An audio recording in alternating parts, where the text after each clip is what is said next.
Graph and chart প্রায় সব জায়গায় আসে। আমরা গ্রাফ এন্ড চার্টের বিভিন্ন ফরম্যাট, বিভিন্ন টেকনিক কিন্তু অনেকেই শিখি। ইংলিশ রাইটিং পার্টের এই টপিকটি শেখার পরেও যখন পরীক্ষার হলে যাই তখন কিন্তু আমরা নিজেরাই ডিমোটিভেটেড হয়ে যাই। আমরা আসলে লিখলে নম্বর পাবো কিনা, টিচাররা নম্বর দিবে কিনা, এটা নিয়ে অনেক বেশি কনফিউজড হয়ে যায়, তাই না? সো আমি আজকে এই ভিডিওতে তোমাদের মাঝে এমন কিছু টেকনিক আলোচনা করব যেগুলো তুমি পড়ে গেলে তুমি আসলেই কনফিডেন্ট থাকবে এবং টিচার তোমাকে নম্বর দিবেই। হ্যাঁ, সো প্রাণপ্রিয় শিক্ষার্থীরা সবাইকে সালাম জানাচ্ছি, আসসালামু আলাইকুম। সো তোমরা সবাই একটু মনোযোগ দিবে, খুব অল্প সময়ের মধ্যে গ্রাফ অ্যান্ড চার্টের এই পুরো টেকনিকগুলো তোমাদেরকে বুঝিয়ে দেবো ইনশাল্লাহ। এই টেকনিক লিখলে তোমরা নম্বর পাবেই। ওকে, সো কিভাবে ফুল মার্কস নিশ্চিত করবে সেটা আমি একবারে শুরুর দিকে দেখাতে চাই। সেটা হলো ইন্ট্রোডাকশন। প্রথমে আমাদের গ্রাফ অ্যান্ড চার্টের হচ্ছে ইন্ট্রোডাকশন লাগবে, ইন্ট্রো লাগবে। সো ইন্ট্রোডাকশনটা আমরা যদি লিখতে চাই তাহলে হচ্ছে দেখো, কেউ শুরু করতে পারো এইভাবে, the graph illustrates the dash from the year. তাহলে শুরুতেই তুমি দেখবা কোন বিষয়টি আসছে, মানে গ্রাফ অ্যান্ড চার্টের যেই বিষয়টা, বিষয়বস্তুটা সেটা লিখবা। এরপরে ফ্রম দ্য ইয়ার, ধরো 2005 সাল থেকে 2010 সাল, তাইলে হচ্ছে এখানে 2005, এরপরে 2010 সর্বনিম্ন সাল, তারপর হচ্ছে সর্বোচ্চ সাল। এরপর দেখো তুমি লিখলা, তোমার নাম ধরো হচ্ছে আব্দুল জলিল, তুমি লিখলে এটা। এখন আছে তুমি হচ্ছে বর্ষা, তুমি বর্ষা চিন্তা করলা যে না, মহসিন ভাইয়া তো শিখিয়েছে এইভাবে যে দ্য গ্রাফ ইলাস্ট্রেটস, এটা তো মনে হয় আব্দুল জলিল লিখেছে, তাহলে আমি আরেকটা লিখি। তো বর্ষা তুমি লিখতে পারো এরকম যে the graph reveals information about the, তার মানে যে বিষয়টা আসবে সেই বিষয়টা লিখবা। অ্যান্ড ফ্রম দ্য ইয়ার, যেখান থেকে শুরু হয়েছে মানে সর্বনিম্ন সাল এবং সর্বোচ্চ সাল লিখলাম। এবার আসো, সাকিব খান আসলো, সাকিব খান আইসা বললো যে না রে, আমি প্রথম দুইটা সিস্টেম লিখবো না, আমি হচ্ছে একটু অন্যভাবে শুরু করি। আমি শুরু করি এভাবে, the graph provides the dash, ওই বিষয়বস্তু থাকবে, এরপরে ইয়ার থাকলে তুমি হচ্ছে নিম্ন সাল এবং হচ্ছে উচ্চ সাল মানে সর্বোচ্চ সাল লিখলাম। এবার আসো তুমি হচ্ছে অপবিশ্বাস। এখন অপবিশ্বাস এসে দেখলো যে এখানে আমাদের এক একজন এক একভাবে শুরু করেছে, তাহলে আমি এক কাজ করি, আমি একটু অন্যভাবে শুরু করি। আমি শুরু করলাম এভাবে, the graph deals with the, যেই টপিকটা আছে সেই টপিকটা দিবা। এরপরে ফ্রম দ্য ইয়ার ধরো 2005 to 2010। এরপরে আসো তুমি ধরো আসলা এখানে সাকিব আল হাসান, তুমি সাকিব আল হাসান তুমি লিখলা, ঠিক আছে ঠিক আছে, আমার এগুলো ভালো লাগে না, এই চারটা তো বিভিন্ন জন লিখবে, তাহলে আমি একটু ভিন্নভাবে লিখি। তাহলে আমি ভিন্নভাবে কীভাবে লিখবো, আমি লিখলাম দ্য গ্রাফ শোজ দ্য বিষয়বস্তু, এরপর from the year 2005 to 2010। So এখানে দেখো প্রত্যেকটা জায়গায় কিন্তু আমরা ভিন্নভাবে শুরু করতে পারি। সো তোমরা সূচনা লেখার ক্ষেত্রে ধরো কেউ লিখলা এইটা দিয়ে, কেউ শুরু করলা এই লাইন দিয়ে, কেউ শুরু করলা এই লাইন দিয়ে, কেউ শুরু করলা এই লাইন দিয়ে, তোমার যেটা ভালো লাগে তুমি সেটা দিয়ে শুরু করবা, কোনো সমস্যা নেই। এরপরে দেখো যদি সাল না থাকে, ওই যে বললাম সাল না থাকলে তুমি এখানে বলতে পারো the graph illustrates reveals provide deals shows, এরপরে হচ্ছে বিষয়বস্তুটা দিবা, মানে সাল না থাকলে এটুকু বাদ দিয়ে দিবা, এইখান লিখলি হবে। তার মানে এটা হচ্ছে সূচনা, এটা হচ্ছে প্রথম লাইন। তাহলে প্রথম লাইন সবাই লিখতে পারবা কিনা একটু আমার কমেন্টে জানাও। এখানে 5টার মধ্যে 5টা লিখো না কিন্তু, আবার বলছি যে কোনো একটা লিখবা, যেটা ভালো লাগে তোমার, যেটা মনে পড়ে সেটাই লিখবা, ঠিক আছে? তাতে করে যেটা হবে তোমার টিচার কিন্তু বুঝতে পারবে না। ধরো একটা ফরম্যাট সবাই লিখে আসলো, তখন টিচার স্বাভাবিকভাবে চিন্তা করলো যে এরা মনে হয় টেকনিক ফাঁকিবাজিগুলো শিখে আসছে। নো, তোমরা এখান থেকে যে কোনো একটা লিখবা। ওকে, এবার আসো প্রথম লাইন লিখলাম। ইন্ট্রোডাকশনের পরে আমরা এরপরে কিভাবে লিখতে পারি, এরপরে তুমি শুরু করতে পারো। এখানে আমি একটু বলি যে তথ্য দেওয়া থাকবে, সেটার মূল বৈশিষ্ট্যগুলো সংক্ষিপ্তভাবে তুমি বিবরণ দিয়ে লিখে আসতে হবে। সো এখানে দেখো অ্যাকর্ডিং টু দ্য স্ট্যাটিস্টিক্স, মানে যেই গ্রাফ থাকবে, তাহলে এখানে দেখো অ্যাকর্ডিং টু দ্য স্ট্যাটিস্টিক্স অথবা অ্যাকর্ডিং টু দ্য নাম্বারস, ঠিক আছে, অফ দ্য গ্রাফ। তার মানে এখানে স্ট্যাটিস্টিক্স বলতে পারো অথবা হচ্ছে সার্ভে বলতে পারো, যেটাই থাকুক তুমি স্ট্যাটিস্টিক্সই লিখলা, কোনো সমস্যা নাই। এখানে শোজ এই ওয়ার্ডটা ইউজ করতে পারো, অথবা শোজ না ইউজ করে ইলাস্ট্রেটস ইউজ করতে পারো, তুমি ইন্ডিকেটস ইউজ করতে পারো। তোমার কাছে যেটা মনে হয় যে এটা লিখলে ভালো লাগবে সেটাই লিখবা, কিন্তু 3টা লিখে দিয়ে আসবে না। দেখো এটা একটা ফরম্যাট, এটা একটা টেকনিক, তুমি পুরোটা লিখে দিয়ে আসবে না। ওকে, তাহলে দেখো according to the statistics of the graph, shows লিখলে শোজ এনাফ, ইলাস্ট্রেটস লেখা দরকার নাই, ইন্ডিকেটস লেখার দরকার নাই। এরপর দেখো দ্যাট দ্য রেজাল্ট অফ, ধরো এখানে পপুলেশন গ্রোথ, ধরো পপুলেশন গ্রোথ আসলো, এখানে তুমি পপুলেশন গ্রোথ লিখলা, অথবা হচ্ছে ইন্টারনেট ইউজার্স আসলো, ইন্টারনেট ইউজার্স লিখলা, ইজ ডিফারেন্ট। স্বাভাবিকভাবে গ্রাফ অ্যান্ড চার্টে দেখবা যে সকল স্ট্যাটিস্টিক্স, সকল নাম্বার কিন্তু সেম না, কোনো সালে এত থাকে, অন্য সালে আরেকটু বেশি থাকতে পারে বা কম থাকতে পারে, মানে ডিফারেন্ট থাকে। তাহলে এটা তো তুমি ভুল লিখছো না, তাহলে তুমি শুরু করবে এভাবে, according to the statistics of the graph shows অথবা ইলাস্ট্রেটস অথবা indicates that the result of, যে টপিকটা আসবে internet users, mobile phone user, যেটাই থাকুক, ইজ ডিফারেন্ট। এবার দেখো from the graph we can see that, আমরা দেখি যে দ্য হাইয়েস্ট রেট ইজ, দেখো সো গ্রাফের ভিতরে কিন্তু আমাদের খুব সুন্দরভাবে দেখা যাবে যে কোন রেটটা সবচেয়ে বেশি। তাহলে তুমি লিখতে পারো যে we can see that the highest rate is, সংখ্যা থাকুক, পরিমাণ থাকুক, শতকরা থাকুক, যাই থাকুক সেটা তুমি লিখবা। ইন যদি সাল থাকে ধরো 2005 সাল, 2005 সাল লিখবে। এরপর দেখো অন দ্য আদার হ্যান্ড, অন্যদিকে দ্য লোয়েস্ট রেট, খুব কঠিন লাগতেছে, খুব কঠিন না, আমার সাথে একটু পড়ো, আমার সাথে একটু মনোযোগ দাও, তুমি গ্রাফ এন্ড চার্ট এমনিই পারবা। আর যদি তোমাদের ভালো লাগে একটু কমেন্টে লিখে দিবা যে আসলেই ভালো লেগেছে কিনা, কষ্ট করে কৃতজ্ঞতা সুরে। যদি ভালো লাগে সেটা হলে বলবা, আর যদি ভালো না লাগে তাহলে দুই একটা গালি দিয়ে চলে যাবা, ঠিক আছে? এটা কেন বলছি, বিকজ তোমাদের এখানে আমি সরাসরি ক্লাস নিচ্ছি না, আমি হচ্ছে ক্যামেরার সামনে দাঁড়িয়ে তোমাদেরকে বোঝানোর চেষ্টা করছি। সো তুমি বুঝছো না বুঝছো, আমার আসলে এটা জানার বিষয় আছে। সো তোমরা সেটা অবশ্যই কমেন্টে জানাবা, ঠিক আছে? ওকে, যদিও টিচারদেরকে গালিগালাজ করে না, যাই হোক।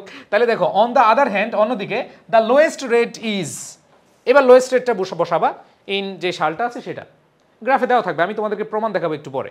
এবার দেখো দেয়ার ইজ আ নোটিসেবল, তুমি বলতে পারো there is a noticeable, there is a remarkable difference between the highest rate and the lowest rate. এখন দেখো যেহেতু হাইয়েস্ট রেট এবং লোয়েস্ট রেটের মধ্যে একটা কি হবে, পার্থক্য হবে, তাহলে তুমি কি লিখতে পারো, there is a noticeable, remarkable, অথবা হচ্ছে সিগনিফিক্যান্ট ডিফারেন্স। হ্যাঁ, সিগনিফিক্যান্ট ডিফারেন্স দিতে পারো, তাহলে significant difference between the highest rate and the lowest rate. The difference is, যেই ডিফারেন্সটা হবে, ধরো হাইয়েস্ট রেট হচ্ছে, দেখো হাইয়েস্ট রেট হচ্ছে 50 আর লোয়েস্ট রেট হচ্ছে 25, তার মানে তুমি বলতে পারো এভাবে দ্য ডিফারেন্স ইজ 25, মানে প্রথম সংখ্যাটি থেকে দ্বিতীয় সংখ্যাটি বাদ দিলে যেটা থাকে সেটা পার্থক্যটা। এবার between the highest rate and the lowest rate, দেখো এখানে কিন্তু অনেক কঠিন কিছু না, জাস্ট তুমি দেখালা যে এইখানে প্রথমত দেখলা যে এটার নাম্বার বা হচ্ছে এটার যেই সংখ্যা দেওয়া আছে বা যে পরিমাণ দেওয়া আছে সেটা ডিফারেন্ট, এবং এখানে তুমি হাইয়েস্ট রেট বললা, লোয়েস্ট রেট বললা, এরপরে দুইটা মাইনাস করে দিলা, শেষ। তাহলে কি দাঁড়ালো, এর এতটুকু পড়া তোমরা কীভাবে মনে রাখবা, সেটা হচ্ছে আগে বলবা ডিফারেন্ট, এরপরে হাইয়েস্ট রেট, এরপরে লোয়েস্ট রেট, এরপর মাইনাস করে দিবা, শেষ। টেকনিক মনে থাকবে না, কয়েকবার পড়লে মনে থাকবে, ঠিক আছে? আচ্ছা, এবার আসো আমরা একটু লাস্ট পার্ট দেখি, আমাদের লাস্ট পার্ট এখন আসো। সো আমরা যে জিনিসটা বলবো যে উই হ্যাভ সিন দ্যাট, আমরা দেখি যে যে বিষয়টা থাকবে, ধরো মোবাইল ফোন ইউজার্স বা হচ্ছে ইন্টারনেট ইউজার্স অথবা হচ্ছে পপুলেশন গ্রোথ, যেটাই থাকুক এটা লিখলাম। এবার দেখো হ্যাভ, হ্যাজ, হ্যাড ইনক্রিজড, তুমি বুঝতে পারবা যে এটা আসলে বাড়তেছে না কমতেছে, তুমি গ্রাফ দেখলেই তুমি বুঝতে পারবা। তাহলে এখানে যদি দেখো যে বাড়তেছে, তাহলে হ্যাভ, হ্যাজ, হ্যাড ইনক্রিজ যেটাই হোক তুমি দিলা, ইনক্রিজড হলে এটা দিলা, আর যদি ডিক্রিজড আছে ডিক্রিজ দিলা। আর যদি মনে হয় যে আপস অ্যান্ড ডাউনস, কোনো বছর কমতেছে কোনো বছর বাড়তেছে, এটা হচ্ছে ups and downs. So ups and ডাউনসও লিখতে পারো ইন দ্য টাইম বিং। এবার ধরো ইন 2006, হ্যাঁ 2006 সাল, এই সালে তুমি লিখলা the percentage of rises decrease, যদি ওই সালে বাড়ে তাহলে ওইটা লিখবা, আর যদি কমে কম লিখলা। আবার দেখো নেক্সট ইয়ারে ধরো এটা আবার কি হলো, কমলো, তাহলে এখানে তুমি ডিক্রিজ লিখো, অথবা যদি দেখো যে না বাড়ছে তাহলে রাইজেস লিখবা অথবা ইনক্রিজেস লিখবা। আবার দেখো ইন দ্য ইয়ার অফ, মানে তুমি আলাদা আলাদা করে ধরো 2004 সালে বা 2005 সালে এইটা, 2006 সালে আবার বাড়ছে, তার মানে তুমি হচ্ছে লিখবা যে 5 সালে এত ছিল কিন্তু পরের বছর ইন দ্য নেক্সট ইয়ার অথবা the next year the percentage of, এখানে রাইজেস এত পার্সেন্ট রাইজেস তুমি বলে দিলা। ওকে, এরপরে তুমি যে জিনিসটা লিখবা যে was recorded that was highest percentage in the graph অথবা অফ দ্য গ্রাফ, তার মানে হচ্ছে এই গ্রাফের সর্বোচ্চটা লিখে দিবা, শেষ। এবার কনক্লুশন দিবা, finally analysing the survey it can be said that the day is not far way when every person will show positivity, negativity, objection in this regard. যদি পজিটিভ থাকে তাহলে পজিটিভিটি, আর যদি নেগেটিভিটি হয় মানে ধরো নেগেটিভ ইস্যু তাহলে negativity লিখবা, আর যদি নেগেটিভ বা হচ্ছে কোনো অভিযোগ থাকে তাহলে অবজেকশন লিখবা, কোনো ব্যাপার না। আসো, এতক্ষণ তো আমি হচ্ছে ফরম্যাটটা দেখালাম, এখন তোমাদেরকে যে বিষয়টা আমি দেখাবো, দেখো একটু মনোযোগ দিবে, আশা করি তোমরা সবাই লিখে ফেলেছ। আবার বলছি, সবার আগে যে কাজটা করবে সেটা হচ্ছে লিখে ফেলবা, হ্যাঁ। লিখে ফেলার পরে এইবার ধরো তোমার একটা কোয়েশ্চেন, এই কোয়েশ্চেনটা তুমি যেই ক্লাসের হও না কেন, দেখো যে the graph chart shows the choice of profession by educated people. দেখো the choice of profession by educated people in our country, যে আমাদের দেশে যারা হচ্ছে এডুকেটেড বা শিক্ষিত লোক তাদের আসলে কোন দিকে বেশি চয়েস। টিচিং, শিক্ষকতা হচ্ছে 30%, banking 40%, research work 10%, government job 60%, business 20%, farming 10%। So এই গ্রাফ থেকে তোমাকে কি করতে হবে, তোমাকে লিখতে হবে। আসো আমরা একটু লিখি। প্রথমেই তুমি যেটা করবা যে দ্য গ্রাফ শোজ, ওই যে বললাম প্রথম লাইনটা, দ্য গ্রাফ শোজ দিতে পারো, ইন্ডিকেটস দিতে পারো, রিভিলস দিতে পারো, ইলাস্ট্রেটস দিতে পারো, কোনো সমস্যা নেই, ঠিক আছে। সো এখানে আমরা যে জিনিসটা দেখলাম, the choice of profession by different educated people in our country, এই যে এতটুকু বিষয়, দেখো এটা হচ্ছে কি বিষয়। তাহলে তোমাদেরকে যদি একবার শুরুর দিকে নিয়ে যায়, দেখো একবার শুরুর দিকে নিয়ে যাই, তোমাদের মনে আছে কিনা প্রথম লাইনটা আমরা কিভাবে লিখবো বলছিলাম, দ্য গ্রাফ ইলাস্ট্রেটস দিতে পারো, রিভিলস দিতে পারো, শোজ দিতে পারো, এই যে দ্য গ্রাফ শোজ, আমি শেষেরটাই নিলাম, ঠিক আছে। সো এখানে আমরা যে জিনিসটা দেখলাম, খেয়াল করে দেখো, এই শোজের পরে যে বিষয়টা আছে সেই বিষয়টা লিখলাম। এখানে যেহেতু আমাদের সাল দেওয়া নাই, তাহলে সাল লেখার দরকার নেই, ওকে। আচ্ছা, তো খেয়াল করে দেখো মাই ডিয়ার স্টুডেন্টস, দেখো according to the statistics of the graph shows অথবা ইলাস্ট্রেটস অথবা ইন্ডিকেটস, তিনটার মধ্যে একটা লিখবা, the result of the choice of profession by different educated people in our country is different. দেখো মিলছে কিনা, আমি বলছিলাম যে আমরা শুরু করব কি ইন্ট্রো দিয়ে, এবং ইন্ট্রোর পরে আমরা হচ্ছে শুরু করব যে হ্যাঁ এদের যে রেজাল্ট এটা হচ্ছে ডিফারেন্ট। এবার আসো, এবার কি করতে হবে, হাই স্টেট লো স্টেট মনে করে দেখো, যে from the graph we can see that the highest rate, দেখো ভাইয়া পুরা দ্য হাইস্ট রেট, এখন আমরা দেখলাম হাইস্ট রেট হচ্ছে গভর্নমেন্ট জব, আর on the other hand the lowest rate is farming and research work. তাহলে দেখো আমি যদি তোমাদের দেখাই হাইস্ট রেট এবং লোয়েস্ট রেট, কই কই কই, এই যে হাইস্ট রেট হচ্ছে 60% গভর্নমেন্ট জব, আর লোয়েস্ট রেট হচ্ছে 10 রিসার্চ ওয়ার্ক এবং ফার্মিং। তাহলে খেয়াল করে দেখো farming and research work, this is the most effective class for you, I think so. So একটু খেয়াল করে দেখো, the graph shows the farming is chosen as profession by 10% educated people. হ্যাঁ, there is a noticeable difference between government job and farming job, farming অথবা research work.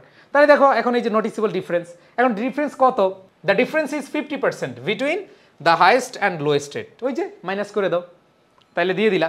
এবার আসো, এরপরে বলেছে we have seen that banking profession holds the second position, তার মানে এবার তুমি পরেরগুলো লিখো, সেকেন্ড পজিশনে কে আছে, ব্যাংকিং প্রফেশন 40%। এরপর দেখো টিচিং, এটা হচ্ছে থার্ড পজিশনে আছে, এটা হচ্ছে 30%। Then comes to the business profession, business profession হচ্ছে 20%। The percentage of people preferring government job is surprising, 60% of educated people like the government job, but it is matter of sorrow that only 10% people chose farming and research was as their profession. এটা তুমি চাইলে একটু লিখে দিতে পারো, আর যদি না লিখতে পারো কোনো সমস্যা নেই, কারণ ওইটুক লিখলেও তুমি নাম্বার পাবা। So from the graph it's clear that most of the educated people are running after jobs, specially the government job, instead of becoming self employed by doing farming, research or business, okay. আচ্ছা, এবার আসো আরও কিছু দেখাই, যে আরও কয়েকটা দেখাই, প্রথমটাতে দেখালাম, দ্বিতীয়টা দেখো, এটা হচ্ছে সাল দিয়ে আমরা দেখবো, সেটা হচ্ছে লিটারেসি রেট অফ বাংলাদেশ। দেখো খুবই ইম্পর্টেন্ট কিন্তু এই গ্রাফ অ্যান্ড চার্ট, এই আগেরটা যেটা পড়লাম এটাও ইম্পর্টেন্ট ছিল, এবং এই যে লিটারেসি রেট অফ বাংলাদেশ এটাও কিন্তু ইম্পর্টেন্ট। তো এখানে 10 সাল, 3 সাল, 1 সাল, 2000 এবং 95, তার মানে সাল দেওয়া আছে, কোনো সমস্যা নেই।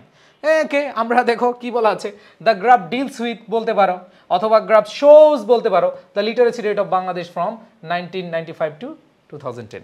ওই যে প্রথম লাইনটা কীভাবে লিখতে হয় তোমাদেরকে দেখিয়েছি।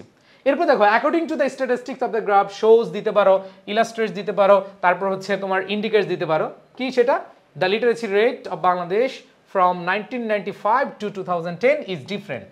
দেখো ডিফারেন্ট। এবার আমরা কি করবো, হাইস্ট রেট, তাই দেখো from the graph we can see that the highest rate is এত পার্সেন্ট 2010 এ 56.8। On the other hand lowest rate minus হবে একটু পরে, ঠিক আছে 38। এবার দেয়ার ইজ এ নোটিসেবল অথবা remarkable difference between literacy rate of 1995 and literacy rate of 2010। The difference is, ওই যে মাইনাস করে দিবা, যে এই যে 56 থেকে তুমি যদি 38 মাইনাস করো তাহলে এখানে 18, between the highest rate and lowest rate. এবার দেখো দুইটা মাইনাস করলাম। এবার দেখো we have seen that in the year 1995 only 38.1% of the people of Bangladesh were literate, the rate took a good leave to 56%। এগুলো তুমি একটু হালকা বানিয়ে দিবা, না লাগলেও সমস্যা নেই, তুমি যা মন চায়, যেমন 2001 সালে কত এটা লিখে দিবা, 2001 সালে কি হয়েছে, ডিক্রিজ হয়েছে, তা আমি বলছিলাম বাড়লে তুমি হচ্ছে ইনক্রিজ দিবা, আর যদি কমে যায় তাহলে ডিক্রিজ দিবা, তাহলে ডিক্রিজ দিলা। The trend of decrease continued, এরপর আবার ডিক্রিজ হয়েছে next 2 years and went down 43.1%। এবার দেখো আর ড্রামাটিক ইনক্রিজ ইন দ্য, এরপরে দেখলে আবার কি হয়েছে, ইনক্রিজ হয়েছে, তাহলে কমলে হচ্ছে ডিক্রিজ লিখবা, আর বাড়লে হচ্ছে কি ইনক্রিজ লিখবা, যেটা আমরা আমাদের গ্রাফ বা চার্টের যে নমুনা সেখানে দেখিয়েছি। এরপরে খেয়াল করে দেখো literacy rate was notice for the next 7 years, in 2010 it reached, এই লাস্টেটা ফাইনালটা লিখে দিলা। So it can be said that within a period of 15 years there was a great achievement in the education sector in that period of time literacy rate increase from এত percent থেকে এত percent. So এটা না লিখে তুমি যদি ওই ইয়ারটা লিখো, যেহেতু এটা পজিটিভ হয়েছে, লিটারেসি রেট এটা হচ্ছে পজিটিভ, তুমি চাইলে পজিটিভ দিয়ে দিতে পারো যে ইট can be said that the day is not far way when every person will positivity in this regard. অবশ্যই মানে এটা লিটারেসি রেট মানে আরও বাড়বে, হ্যাঁ, সাক্ষরতার হার অনেক বাড়বে, এটা পজিটিভ সাইন, ওটাও লিখতে পারে, কোনো সমস্যা নেই। অ্যান্ড দেন গ্রাফ চার্ট তো দেখালাম, এখন হচ্ছে পাই চার্ট। হ্যাঁ, অনেক ধৈর্য নিয়ে ক্লাস দেখছো তাই না? আমি বলছি তোমরা যেন নাম্বার পাও, ফুল নাম্বার পাও, কারণ অনেকেই আছো তোমরা এক পেজ পর ওই এক পেজ কোনো রকম লিখে দিয়ে আসো, বাট আমি তোমাদের উদ্দেশ্যে বলছি ইনশাল্লাহ এভাবে লিখো, 100% তুমি ভালো করবা। তো আমরা এখানে দেখি হোয়াট ইজ পাই চার্ট। দেখো পাই চার্ট এই জিনিসটা যদি বুঝাই, এটা একটা পিৎজা, আমরা সবাই চিনি তাই না? সো ধরো তোমরা 5 জন বন্ধু পিৎজা খাইতে গেছো, তাহলে কেউ খাইছে এতটুকু, কেউ খাইছে এতটুকু, কেউ খাইছে এতটুকু, কেউ খাইছে এতটুকু। এখন ধরো যে না, তোমরা 2 জন বন্ধু গেছো, এরকম হইতে পারে 2 জন বন্ধু গেছো, এই পুরাটার মধ্যে তুমি খাইছে এতটুকু আর বাকি পিৎজা খেয়েছে বললাম না আর, ঠিক আছে, এটা আর বললাম না। তাহলে এই যে ভাগ করলা, পাই করলা, এই পাই চার্টের বিষয়টা আমরা এখন বোঝার চেষ্টা করবো। আসো যে পাই চার্টের জন্য আমরা জাস্ট এই একটা ফর্মেটই পড়বো, আর কিছু না, খুবই ইজি। পাই চার্ট একেবারে ইজি, একেবারে ইজি, জাস্ট একটু মনোযোগ দাও। আসো দেখি কি বলা আছে। দেখো দ্য পাই চার্ট সিম্বলাইজেস দিতে পারো, ইলাস্ট্রেট দিতে পারো, ডিসপ্লেস দিতে পারো, যে কোনো একটা ওয়ার্ড লিখবা। এটা কেন দিয়েছি? যাতে করে তোমাদের সবার লেখা এক না হয়। ধরো এখানে আমি গত বছর মানে গত বছরের পরীক্ষায় অনেক স্টুডেন্ট এটা মুখস্থ করে গেছে। তা আমি পরে চিন্তা করলাম যে হাই রে, সবাই যদি একই লেখা লিখে তাহলে কি করবে? তখন আমি চিন্তা করলাম যে না, আমি কিছু ওয়ার্ডের চেঞ্জ এনে দিই যাতে করে এক একজন এক একটা লিখে, তাহলে টিচারও বুঝতে পারবে না। তাহলে এখানে দেখো the pie chart symbolises, illustrates, displays লিখলা, এবার টাইটেল, যে টাইটেলটা আছে সেটা লিখলা, শেষ, প্রথম লাইন ডান। এবার দেখো the pie chart shows several types of percentage. এই যে পাই চার্টটা থাকবে, কেউ 10%, কেউ 20%, কেউ 30%, কেউ 40%, কেউ 50%, এবার পার্সেন্টেজ থাকবে না, তাহলে বলবা several types of percentage and it is separated into, এবং কয় ভাগে ভাগ করা হয়েছে। ধরো এরকম পাই চার্ট ধরো 8 ভাগে, 1 2 3 4 5 6 7 8, 8 ভাগে ভাগ করছে, তাহলে তুমি লিখলা 8 ভাগে লিখলা। এবং পোর্শনস নেম, কোন কোন পোর্শন, হ্যাঁ, ধরো হচ্ছে তোমার বন্ধু রহিম খাইলো এতটুকু, করিম খাইলো এতটুকু, সাকিব খাইলো এতটুকু, অপু বিশ্বাস খাইলো এতটুকু, অনন্ত জলিল খাইলো এতটুকু, বর্ষা খাইলো এতটুকু। এই যে এদেরকে তুমি আলাদা আলাদা করে দিচ্ছ, তাহলে এদেরগুলো লিখলা আর introduce to the pie chart, it gives us a crystal clear idea about, যে টাইটেলটা থাকবে সেই টাইটেল লিখবা। আসো আমি তোমাদেরকে প্রথম অংশটুকু দেখাই। প্রথম অংশটুকু দেখাই, এই যে ধরো এই যে পাই চার্টটা আছে, ধরো এটা হচ্ছে তোমাদের ইনকাম, তোমার বাবার ইনকাম। তোমার বাবার ইনকামের মধ্যে 25% টাকা খরচ হয়েছে শুধু খাবারের জন্য, তোমাদের সবার খাবারের জন্য। বস্ত্রের জন্য হচ্ছে 13%, তারপরে এডুকেশনের জন্য 22%, পাওয়ারের জন্য 5%, ট্রান্সপোর্টের জন্য 12%, অ্যান্ড আদার্সের জন্য 8%, অ্যান্ড সেভিংস 15%। তো তাহলে তুমি শুরু করবা কিভাবে? দেখো the pie chart symbolises the distribution, এই যে টপিকটা লিখলা, the pie chart symbolises the distribution of families household income into various categories দিলা প্রথম। এটা হচ্ছে কি টপিক, এই যে দেখো আমি তোমাদেরকে দেখাই, এই যে দ্য পাই চার্ট সিম্বলাইজেস, এটা হচ্ছে আমরা টপিকটা বা টাইটেলটা দিলাম। এবার দেখো কি আসছে, the pie chart shows several types of percentage, তোমরা যা শিখেছো সেটাই লিখলা, and it is separated into 7 portions. কয়টা পোর্শন দেখো, 1 2 3 4 5 6 7, 7টা পোর্শন, তাহলে লিখলা 7 পোর্শন। এর মধ্যে কি কি, ফুড, একটা হচ্ছে খাবার, একটা হচ্ছে ক্লোথস, একটা হচ্ছে education, power, transport, others and savings আর introduce through the pie chart. Okay, তাহলে তুমি এই যে লিখলা। এরপর তুমি লিখতে পারো যে ইট gives us a crystal clear idea about the, যে এই বিষয়টা আছে সেই বিষয়টা লিখে দিবা। এবার দেখো we can observe that the maximum percentage is, we can observe that, আমরা কি দেখলাম, ম্যাক্সিমাম পার্সেন্টেজ কি, ফুড, তাহলে এখানে লিখো ফুড এবং তার পার্সেন্টেজ লিখলা। এরপরে দেখো পোর্শনটা লিখলাম, মানে পার্সেন্টেজ এবং পোর্শনটা লিখলা। While the lowest percentage is, যে লোয়েস্ট পার্সেন্টেজ থাকবে এইটা, অ্যান্ড পোর্শন নেমটা লিখলাম। It signifies that the name of the largest component has a significant impact on, যে টাইটেলটা থাকবে, যে ফুডের যে বিষয়টা এটা অনেক বেশি সিগনিফিক্যান্ট রোল প্লে করেছে সেটা লিখলাম। Furthermore the pie chart displays additional data providing us with a comprehensive picture, তারপরে পোর্শন নাম লিখবা, এরপরে পরেরটা লিখবা, এরপরে পরেরটা, মানে এই যে 7টা আছে না, 7টা তুমি লিখতে থাকবা। দেখো এই যে পরেরগুলা তুমি লিখতে থাকবা। সো এখানে কিন্তু আমি খুব সুন্দরভাবে পিডিএফটা তোমাদেরকে দিয়ে দিব, নো টেনশন। পিডিএফটা পাবা আমাদের এডুকেশন অফিসিয়াল গ্রুপ অথবা সিদ্দিকী মহসিন পাটোয়ারি যেই আমাদের পেজ আছে অথবা এডুকেশন পেজে আছে, আমি দেখিয়ে দেবো, তোমরা সেখানে পেয়ে যাবে ইনশাআল্লাহ। তো এখানে দেখো the 4th level 5th level মানে পরবর্তী অংশগুলো কি কি, পরবর্তী অংশগুলো দিয়ে তুমি দিয়ে দিলা after meticulously passing through the chart we get a clear idea about title given in the question. শেষ।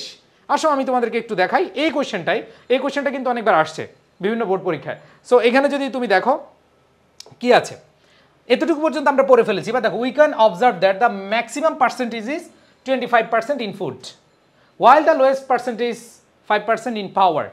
It signifies that food has a significant impact on the family's household income distribution. এরপর দেখো furthermore the pie chart displays additional data providing us with a comprehensive picture। মানে second আছে আমাদের education, যেটা 22%, আমরা একটু খেয়াল করলাম এই যে 22%, this means it has the second most profound effect. If the following that we can observe that transport is 12%, finally in the final phrase we find that others is 8%. এরপর তুমি চাইলে বাকিগুলো লিখে ফেলতে পারো, বাকি যেগুলো পার্সেন্টেজ আছে তুমি খালি দেখে দেখে বসাই দিবা যে এটা এত পার্সেন্ট, ঠিক আছে, ট্রান্সপোর্ট এত পার্সেন্ট, তারপর হচ্ছে পাওয়ার এত পার্সেন্ট, এগুলো কিন্তু আমরা দেখে দেখে লিখবো, কোনো সমস্যা নাই।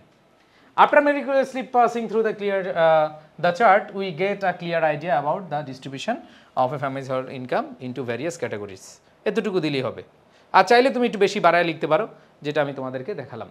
সো এখানে দেখো আমরা পাই চার্ট বলি আর হচ্ছে গ্রাফ বলি, আমরা ইনশাল্লাহ যদি এইটা ভালোভাবে বুঝতে পারি, যারা এই ক্লাসটা বুঝছো এবং যারা পিডিএফটা পেয়ে ভালোভাবে পড়বা তাদের জন্য কোনো টেনশন নাই ইনশাল্লাহ। সো পিডিএফটা পাবা আমাদের ওয়েবসাইটে, এডুকেশন ওয়েবসাইটে দেখবা যে ফ্রি পিডিএফ আছে, সেখানে তোমরা পেয়ে যাবা। এইখানে দেখো ক্যাটাগরিজ আছে, এখানে আমাদের অনেকগুলো অপশন আছে, অপশনে দেখবা ফ্রি কোর্স অথবা ফ্রি পিডিএফ এখানে পেয়ে যাবা, অথবা আমাদের যে iSchool বা এডুকেশন পেজ রয়েছে সেখানে পাবো, অথবা iSchool আমাদের যেই এইচএসসি এবং এসএসসির যে গ্রুপ আছে সেখানে পেয়ে যাবা। সো আশা করি তোমরা প্রত্যেকে এই ক্লাসগুলো দেখে অনেক উপকৃত হচ্ছ এবং তোমরা চেষ্টা করবা সবাই খাতায় লিখে নোট করবা এবং নোট করে আমাদের যে গ্রুপ আছে এডুকেশন অফিসিয়াল গ্রুপ সেখানে তোমরা পোস্ট করবা, যাতে করে বুঝতে পারি যে আসলে তোমরা পড়েছ। সো সবাই খুবই ভালো থাকবে, সুস্থ থাকবে এবং আমাদের যে পেইড কোর্স রয়েছে, আমাদের পেইড কোর্সে জয়েন করার জন্য তোমরা হচ্ছে 09617200500 এই নম্বরে কল দিয়ে ভর্তি হতে পারবে, অথবা iEducationBD.com গেলে আমাদের যেই কোনো কোর্স, ফ্রি হ্যান্ড রাইটিং পারো না কোনো সমস্যা নাই, ফ্রি হ্যান্ড রাইটিং কোর্স কিনতে পারবা, তুমি ইংলিশ গ্রামারের বেসিক কোর্স কিনতে পারবা, যেই কোনো কোর্স তুমি পেয়ে যাবা এইখানে। তো সবাই ভালো থাকো, সুস্থ থাকো, আল্লাহ হাফেজ, আসসালামু আলাইকুম।